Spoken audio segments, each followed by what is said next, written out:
আমরা একমাত্র জিকির করব আল্লাহর। আপনি যদি আল্লাহর নামে জিকির করেন, আল্লাহর নবী বিশ্ব নবীজি বলে দিয়েছেন যে কেউ যদি একবার সুবহানাল্লাহ, একবার আলহামদুলিল্লাহ, আল্লাহু আকবার বলে, এই সমস্ত জিকিরগুলো যদি কেউ করে, প্রথম আসমান থেকে জমিন পর্যন্ত যে ফাঁকা জায়গাটা রয়েছে, এই ফাঁকা জায়গাটা কোন ধনাত্ম ব্যক্তি যদি সোনা গয়না টাকা পয়সা দিয়ে ভরে দেয়, তার আমল নামায় যে সওয়াব লেখা হবে, কেউ যদি একবার সুবহানাল্লাহ, আলহামদুলিল্লাহ, আল্লাহু আকবার বলে, আল্লাহ রাব্বুল আলামিন ওই ধনাত্ম ব্যক্তির আমলনামায় যে সওয়াব দিবে, তার আমলনামাতে আল্লাহ রাব্বুল আলামিন সেই পরিমাণ সওয়াব দিবে। বলি সুবহানাল্লাহ। শুধু তাই নয়, কেউ যদি একবার সুবহানাল্লাহ, আলহামদুলিল্লাহ, আল্লাহু আকবার বলে, আল্লাহর নবী বিশ্ব নবীজি বলেন, আল্লাহ রাব্বুল আলামিন তিনি জান্নাতের ভিতরে এমন একটি বৃক্ষ রোপণ করবেন, যে বৃক্ষের ছায়া তলে আরবের দ্রুতগামী ঘোড়া যদি 400 বছর পর্যন্ত দৌড়ায়, ওই বৃক্ষের ছায়া ওই দ্রুতগামী ঘোড়া শেষ করতে পারবে না। বলি সুবহানাল্লাহ। আল্লাহর নামে জিকির করলে লাভ আছে না নাই? কোন তালা বাবার নামে জিকির করলে লাভ আছে? জিঞ্জির বাবা, ন্যাংটা বাবা, অমুক বাবা, তমুক বাবা, কারো নামে জিকির করে কোনো লাভ নাই। যদি আল্লাহর নামে জিকির করতে পারেন, লাভ আছে না নাই? অবশ্যই আছে, অবশ্যই আছে, লাভ আছে। কেমন লাভ? অশান্ত আত্মাগুলো, যেগুলো মন খারাপ, প্রেমে ছ্যাঁকা খেয়ে বেকা হয়ে আছে, এমন যুবক আছে না নাই? এই সমস্ত আত্মাগুলো যদি আল্লাহর জিকির করে, আল্লাহ কি বলছে জানেন? যে আল্লাহর যদি এই সমস্ত বান্দাগুলো আল্লাহর জিকির করে, বেশি বেশি জিকির করার কথা বলেছে আল্লাহ রাব্বুল আলামিন। তিনি সূরাতুল আহজাবের 41 নম্বর আয়াতে তিনি বলেন, ইয়া আইয়ুহাল্লাযীনা আমানু যকুরুল্লাহা যিকরান কাসীরা। বলি আল্লাহু আকবার। আল্লাহ রাব্বুল আলামিন তিনি বলেন, ইয়া আইয়ুহাল্লাযীনা আমানু, হে ঈমানদারগণ, আমানু যকুরুল্লাহ, তোমরা আল্লাহর নাম বেশি বেশি স্মরণ করো। কাসীরা, ইয়া আইয়ুহাল্লাযীনা আমানু যকুরুল্লাহা যিকরান কাসীরা, হে ঈমানদারগণ, হে বিশ্বাসীগণ, তোমরা আল্লাহর নাম বেশি বেশি স্মরণ করো, তোমরা আল্লাহর নামে বেশি বেশি জিকির করো। যদি তোমরা আল্লাহর নামে জিকির করতে পারো, আল্লাহ রাব্বুল আলামিন তিনি বলছেন অশান্ত আত্মাগুলোকে, আল্লাহ রাব্বুল আলামিন কুরআনুল কারীম সূরাতে রাদের 28 নম্বর আয়াতে আল্লাহ রাব্বুল আলামিন তিনি বলেন, আলা বিযিকরিল্লাহি তাতমাইন্নুল কুলুব। যদি তুমি আল্লাহর নামে জিকির করো, আল্লাহর নামে জিকির করতে পারো, আল্লাহ বলছেন আলা বিযিকরিল্লাহি তাতমাইন্নুল কুলুব, যারা আল্লাহর নামে জিকির করে, আল্লাহর জিকিরের দ্বারাই আত্মা শান্তি লাভ করে, প্রশান্ত হয়। বলি সুবহানাল্লাহ। তাহলে 1 নম্বর বলেছিলাম ইদা যুকিরাল্লাহ, কি বলেছিলাম? আল্লাহর জিকির। এই জায়গায় জিকির মূল অর্থ, জিকিরের মূল অর্থ করা হয়েছে যে জিকির বলতে এই জায়গায় আল্লাহর কোরআনকে বোঝানো হয়েছে। কি বোঝানো হয়েছে? আল্লাহর কোরআন। এটাও একটা জিকির। আপনি নামাজ পড়েন, এই নামাজটাও একটা জিকির। শুধু আল্লাহ আল্লাহ করবেন, সুবহানাল্লাহ, আলহামদুলিল্লাহ, আল্লাহু আকবার করবেন, শুধু এটাই জিকির নয়। আল্লাহর এই জায়গা জিকির বলতে আল্লাহর কোরআনের কথা বলা হয়েছে। যেই জায়গায় আল্লাহর কোরআনের কথা বলা হয়, যেই জায়গায় আল্লাহর কোরআনের তাফসীর করা হয়, কোরআনুল কারীমের তেলাওয়াত করা হয়, সেই জায়গায় আল্লাহর কথা যখন স্মরণ করে দেওয়া হয় মুমিনদেরকে, ইযা যুকিরাল্লাহু ওয়াজিলাত কুলুবুহুম, তখন মুমিনদের অন্তরগুলো আল্লাহর ভয়ে, আল্লাহর আযাবের ভয়ে ভীত সন্তুষ্ট হয়ে পড়ে। বলি সুবহানাল্লাহ। 2 নম্বর হচ্ছে ওয়াজিলাত কুলুবুহুম, আল্লাহর ভয় বা আল্লাহর ত্রাস। আল্লাহর ভয় বলতে কি বুঝি? ওয়াজিলাত কুলুবুহুমের মুফাসসিরগণ 2টি ব্যাখ্যা করেছে। যে ওয়াজিলাত কুলুবুহুম বলতে আল্লাহর ভয়, আল্লাহর ত্রাস, আল্লাহর ভয়ে মুমিন বান্দার অন্তরটা কম্পিত হয়ে ওঠে। 1 নম্বর হচ্ছে ওয়াজিলাত কুলুবুহুমের ব্যাখ্যা যে আল্লাহর ভয়ে মুমিন বান্দার অন্তরগুলো কেঁপে ওঠে, আল্লাহর আযাবের ভয়ে মুমিন বান্দার অন্তরগুলো ভীত সন্তুষ্ট হয়ে পড়ে। আর 2 নম্বর ওয়াজিলাত কুলুবুহুমের ব্যাখ্যা করেছেন মুফাসসিরগণ যে আল্লাহর ভালোবাসায়, আল্লাহর মহব্বতে বান্দার অন্তরটা পাগল পারা হয়ে যায়। বলি সুবহানাল্লাহ। ওয়াজিলাত কুলুবুহুমের মুফাসসিরগণ দুইটি ব্যাখ্যা করেছে যে আল্লাহর ভয়, আল্লাহর আযাবের ভয়ে মুমিন বান্দাদের অন্তরগুলো কম্পিত হয়ে ওঠে। আর দুই নম্বর ব্যাখ্যা করেছে আল্লাহর ভালোবাসায়, আল্লাহর মহব্বতে মুমিন বান্দাদের অন্তরগুলো কি হয়, পাগল পারা হয়ে যায়। বলি সুবহানাল্লাহ। তো ওয়াজিলাত কুলুবুহুমের দুইটি ব্যাখ্যা শুনলাম যে আল্লাহর ভয়।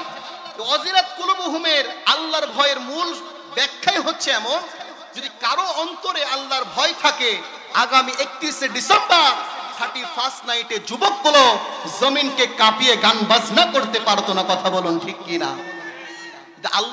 আল্লাহর ভয় অন্তরে থাকতো। এখানে আল্লাহর ভয়ের কথা বলা হয়েছে। এখন লক্ষ্য করলে দেখা যায় যে আল্লাহর ভয় কেমন বান্দাদের ভিতরে। দেখেন সামনে 31শে December 31st night, happy new year. এটা কাদের কৃষ্টি কালচার? খ্রিস্টানদের। তা আমাদের মুসলমানদের কৃষ্টি কালচার হতে পারে? খ্রিস্টানদের কৃষ্টি কালচার। আমি দেখি যে গানের আগামাথা তো কিছু নাই, এমন জোরে জোরে গান বাজায় 31শে ডিসেম্বরে জমিন এমন কাঁপা কাঁপে, একদিন আমার বাড়ির জানালা পর্যন্ত কাঁপছে। আমি মনে মনে ভাবলাম যে তোমরা 31শে ডিসেম্বর বিয়ে বাড়িতে তোমরা জোরে জোরে ডিজে গান বাজিয়ে তোমরা জমিনকে কাঁপাচ্ছ, তুমি মনে দেখো তোমাকে আল্লাহ কবরের ভিতরে, তোমাকে যেভাবে ডিজে গান বাজিয়ে তুমি জমিন কাঁপাচ্ছ, তোমাকে আল্লাহ কবরের ভিতরে কাঁপাবে। কথা বলুন ঠিক কিনা? আল্লাহ তোমাকে কবরে কাঁপাবে। কাকে দিয়ে? ফেরেশতাকে দিয়ে তোমাকে কাঁপাবে। যুবকদেরকে বলবো 31শে ডিসেম্বর বাদ দেন, ওই দিন একটা মিলাদ মাহফিল করেন আপনাদের মসজিদে। সম্মানিত খতিব সাহেব আছে, ইমাম খতিব, উনার দিয়ে একটা বড় মিলাদ করেন আমার বুলনপুর নবীনগর মসজিদে। আগামী 31শে ডিসেম্বর আমরা একটি মিলাদের ব্যবস্থা করেছি। কারণ যুবকগুলোকে যেভাবে হোক 31শে ডিসেম্বর 31st নাইটে যুবকগুলোকে যদি এই গুনাহ থেকে বাঁচিয়ে রাখা যায়, আশা করা যায় প্রত্যেকটি জায়গায় গান বাজবে। আর এই যুবকগুলোর এই মিলাদের ব্যবস্থা দেখে আল্লাহ খুশি হয়ে তাদেরকে মাফ করে দিবে ইনশাআল্লাহ। এই জন্য আমরা এখানে যেগুলো যুবক রয়েছে অত্র এলাকায়, আমরা 31শে ডিসেম্বর আমরা পিকনিক করবো না, পিকনিকের টাকা দিয়ে আমরা একটা মিলাদ মাহফিলের প্রত্যেকটি রুহের মাগফিরাত কামনার্থে আমরা মসজিদে একটি মিলাদ করবো ইনশাআল্লাহ। তো যে কথাটা বলছিলাম যে আল্লাহর যদি ভয় থাকে, অন্তরে ভয় থাকে, কোনো বান্দা নামাজ ছাড়তে পারে না। যদি আল্লাহর অন্তরে ভয় থাকতে কেউ কারো প্রতি অত্যাচার করতে পারে না, জুলুম করতে পারে না। আল্লাহ রাব্বুল আলামিন তিনি বলেন কোরআনুল কারীমের মধ্যে সূরাতুল আলে ইমরানের 135 নম্বর আয়াতে আল্লাহ বলেন ওয়াল্লাযীনা ইযা ফাআলু ফাহিশাতান আও যালামু আনফুসাহুম যাকারুল্লাহা ফাস্তাগফিরু লিযুনুবিহিম। বলি আল্লাহু আকবার। আল্লাহ রাব্বুল আলামিন তিনি বলেন ওয়াল্লাযীনা ইযা ফাআলু ফাহিশা, এবং যখন তারা কোনো অশ্লীল কাজ করে, ইদা ফাআলু ফাহিশা খারাপ কাজ করে, এবং আও যালামু আনফুসাহুম তাদের নিজের জীবনের প্রতি জুলুম করে, অত্যাচার করে, ফাস্তাগফিরু লিযুনুযাকারুল্লাহা ফাস্তাগফিরু লিযুনুবিহিম, তখন তারা আল্লাহকে স্মরণ করে এবং তাদের কৃতকর্মের জন্য, তাদের গুনার জন্য আল্লাহ রাব্বুল আলামিনের কাছে ফাস্তাগফিরু লিযুনুবিহিম, আল্লাহ রাব্বুল আলামিনের কাছে মাফ চাই। বলি সুবহানাল্লাহ। যারা আল্লাহকে ভয় করে, যে একটি খারাপ কাজ করে ফেলেছে, আল্লাহ বলছেন আল্লাযীনা ইযা ফাআলু ফাহিশা, কেউ খারাপ কাজ করে ফেলেছে, আও যালামু আনফুসাহুম নিজের নফসের প্রতি জুলুম করেছে, নিজের প্রতি অত্যাচার করেছে, যখন বলা হয় যাকারুল্লাহ আল্লাহকে স্মরণ করো, আল্লাহর স্মরণ করে এই সমস্ত বান্দাগুলো আল্লাহর কাছে মাফ চায়। ফাস্তাগফিরু লিযুনুবিহিম, যে সমস্ত গুনাহগুলো করেছে, পাপগুলো করেছে, এই সমস্ত পাপ থেকে কার কাছে মাফ চায়? আল্লাহর কাছে মাফ চায়। এই আয়াতের ব্যাখ্যায় তাফসীর ইবনে কাসিরের মধ্যে ইমাম সুফিয়ান সাওরী রাহমাতুল্লাহি আলাইহি বলেন যে বিশিষ্ট তাবেঈ সুদ্দী রাহমাতুল্লাহি আলাইহি কে ওয়াল্লাযীনা ইযা ফাআলু ফাহিশাতান আও যালামু আনফুসাহুম যাকারুল্লাহা ফাস্তাগফিরু লিযুনুবিহিম, সুদ্দী রাহমাতুল্লাহি আলাইহি কে এই আয়াতের ব্যাখ্যায় বলতে শুনেছি, অর্থাৎ ওই সমস্ত ব্যক্তির অন্তর কেঁপে ওঠে আল্লাহর আযাবের ভয়ে, আল্লাহর ভয়ে কম্পিত হয়ে ওঠে। ওই সমস্ত মানুষের যখন তারা কোনো খারাপ কাজ করে, কোনো খারাপ কাজ করবে চিন্তা ভাবনা করে, তখন তাদেরকে বলা হয় যাকারুল্লাহ, আল্লাহকে স্মরণ করো। তখন তারা আল্লাহর কথা স্মরণ করে তারা এই সমস্ত পাপ কাজ থেকে বিরত থাকে। বলি সুবহানাল্লাহ। সুদ্দি রহমাতুল্লাহ আলাইহি তাফসীর ইবনে কাসিরের মধ্যে বলছেন, ওই সমস্ত লোকগুলো আল্লাহর আযাবের ভয়ে, আল্লাহর ভয়ে ওই সমস্ত লোকগুলো ফিরে আসে খারাপ কাজ থেকে।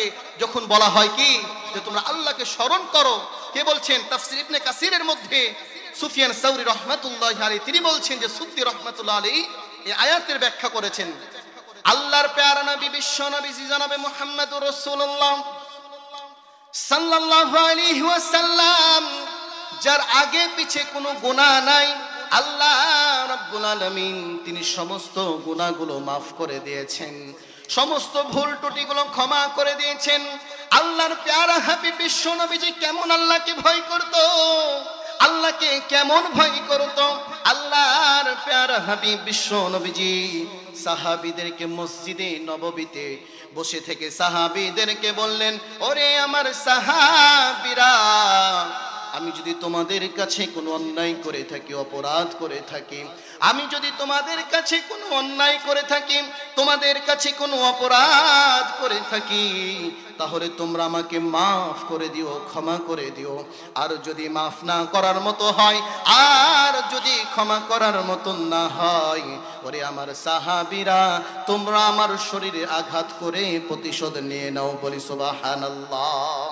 কেমন নবী সাহাবীদেরকে বলছে, সাহাবীরা রে, আমি যদি তোমাদের কাছে কোনো অন্যায় করে থাকি, অপরাধ করে থাকি, তাহলে তোমরা আমাকে মাফ করে দিও।